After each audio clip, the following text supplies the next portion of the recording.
اپنے علماء سے سنو سمجھو غور کرو عمل کرو، اس میں ہمارے لیے خیر ہے، ہمارے لیے بھلائی ہے، ہمارے لیے آسانی ہے۔ کوئی ضرورت نہیں بازار میں پھول لینے کی، کوئی ضرورت نہیں جھنگ بازار کی، اسلام میں کوئی توجہ نہیں ہے، آسانی سے سچا خیرات کرو۔ ہم کیوں مشکلات میں پڑتے ہیں؟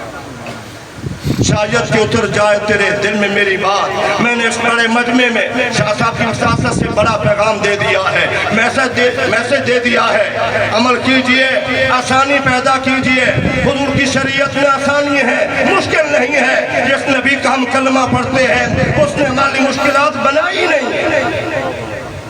اللہ میرا آپ کا حامی ناصر ہو، آمین ثم آمین، وما علیہ الا البلاغ۔